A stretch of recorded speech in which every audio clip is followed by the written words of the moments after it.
At exactly 04:15 hours on January 10, 2026, the North Atlantic Sea erupted as the Russian flagship Admiral Gorshkov launched the nightmare known as Zircon. No warning, no negotiation, just a hypersonic streak of fire hurtling straight toward the British logistics ship RFA Tide Force, frozen in the crosshairs of the Russian Navy.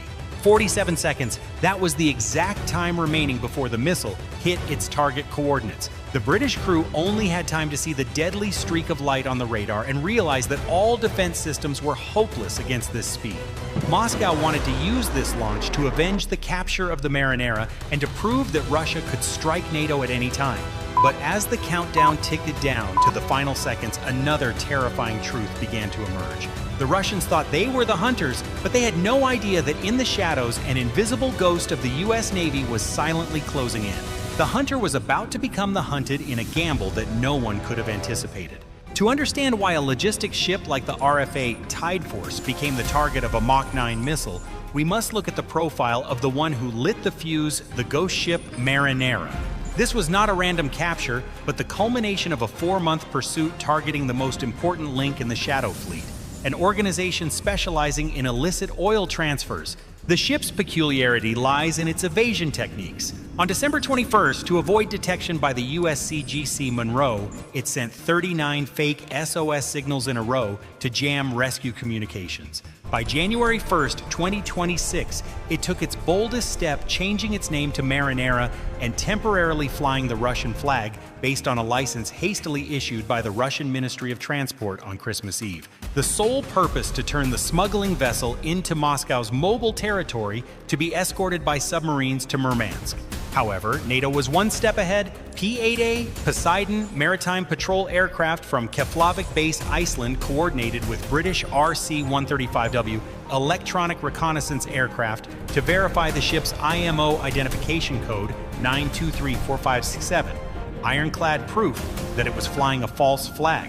In this operation, the RFA Tide Force played a crucial logistical role, providing fuel to sustain the dragnet operation cornering the Marinera so that U.S. Special Forces could enforce the law on January 7th. Moscow was furious. The loss of the Marinera was not only an economic loss, but an intelligence disaster for Russia, as its strategic GIUK gap shipping route was exposed. Military analysts concluded that the Kremlin needed an immediate show of force to deter the West, and Operation Shadow was activated. On January 8th, the destroyer Admiral Gorshkov and the Yasin M-class nuclear attack submarine left the port of Severomorsk. In a NOTAM notice sent to international maritime authorities, Russia simply stated technical patrol, but the reality at sea revealed a different scenario. The target chosen was the RFA Tide Force. With a displacement of 39,000 tons, but only a speed of 27 knots, and a few 20mm self-defense guns, it was the perfect punching bag for Russia to flex its muscles without fear of retaliation. Overnight, from January 9th to 10, British ship sensors detected signs of electronic attack. The electronic warfare EW system on the Gorshkov emitted a broadband jamming pulse, isolating the British ship from the satellite network. This was followed by a dangerous escalation.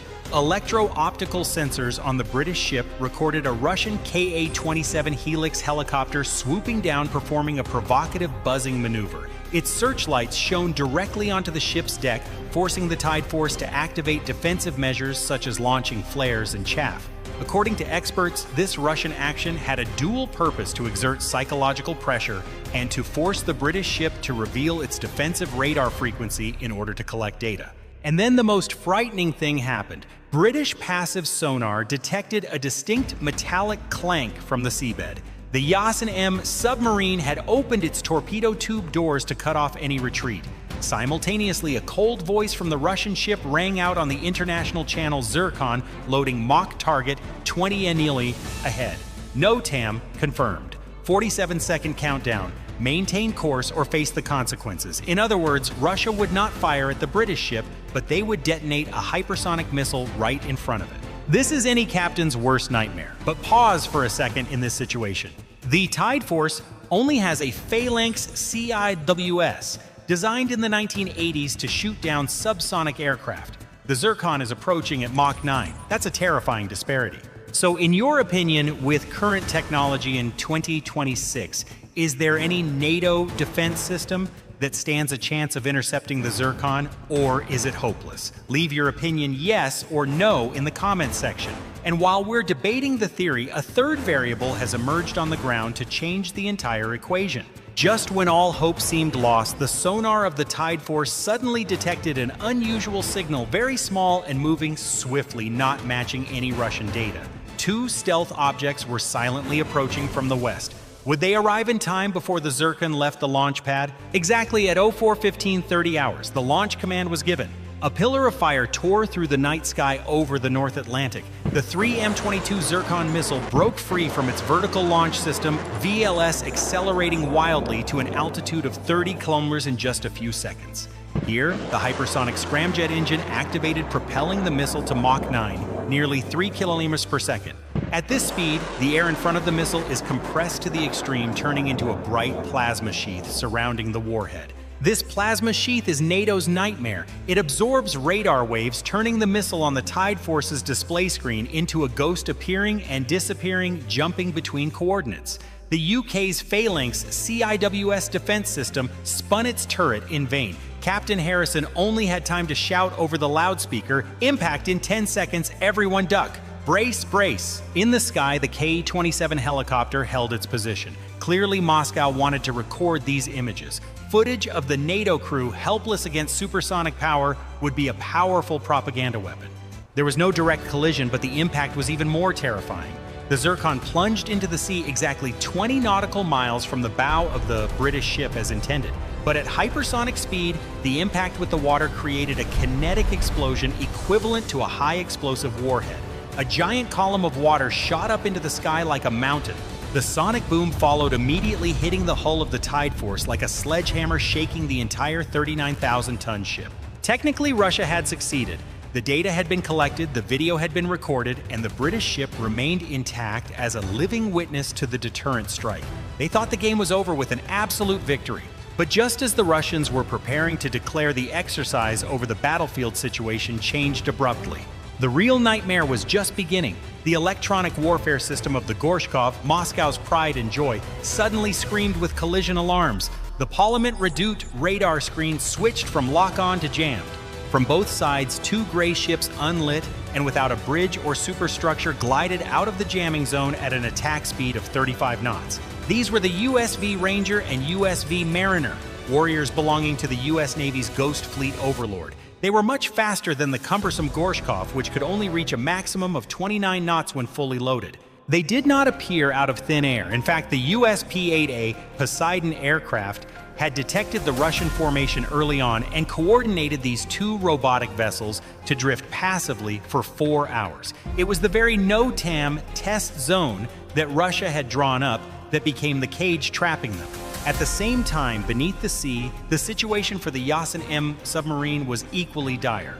An Orca XLUV emitted an active sonar ping right next to the Yasin M submarine's propeller, silently announcing that it was in a favorable position to attack if necessary. On the surface, at an extremely close flanking distance of only 500 meters, the vertical launch system VLS hatches on the deck of the USV Ranger opened, revealing SM-6 missile warheads. An automated announcement from American AI was broadcast on the international channel, strictly adhering to the rules of engagement. ROE, Russian warship 417, weapons locked, auto defense sequence armed, change course 030 immediately. These were probably the longest 30 seconds in the Russian captain's military career. At this position with a distance of 500 meters, the monster Admiral Gorshkov would be completely paralyzed. Zircon or Caliber missiles, useless. They need at least a few kilometers of arming distance to activate their warheads and stabilize their trajectories. Fired at this range, the missiles would be nothing more than unguided chunks of metal hurtling through the air, or worse, the shrapnel from the explosion would spin back and tear the Russian ship apart. The only weapon he could use was the ship's guns, but look at the processing speed. It takes 5 to 10 seconds for the gun to turn and aim. And the Aegis system on those two robotic ships, it reacts in milliseconds. Before the Russian guns could fire, 24 SM-6 missiles had turned the Gorshkov superstructure into a beehive. But the scariest thing here is the psychological blow. The Russian captain realized he was facing mindless machines. They didn't care about medals, had no wives and children waiting at home, and didn't hesitate to die en masse. If he gave the order to fire, Russia would be branded as the aggressor against American assets. If the Russian ships were sunk, it would be a disaster. But even if he won sinking these American machines, Washington would only lose a few tons of metal equipment. Just then, the RFA Tide Force quietly maneuvered into position behind the USV formation. Now the shield was perfect. To shoot the British ship, Russia would have to step over the bodies of two robots. Silence enveloped the command bridge of the Gorshkov. Only the hum of the air conditioner and the heavy breathing of the weapons officer could be heard. Finally, the Russian captain released his hand from the launch button, let out a curse in Russian, and ordered turn 180 degrees, heading Arrow 3, maximum speed. The Northern Fleet's giant flagship tilted sharply, spewing thick black smoke, trying to escape the vice as quickly as possible. The Zircon missile in the launcher gradually cooled down. The standoff ended without a bang, except for the shattering of the Kremlin's pride. The Gorshkov retreated in a cloud of black smoke, but Russian officials probably still hoped for the propaganda value of the video footage shot from the Ka-27 helicopter.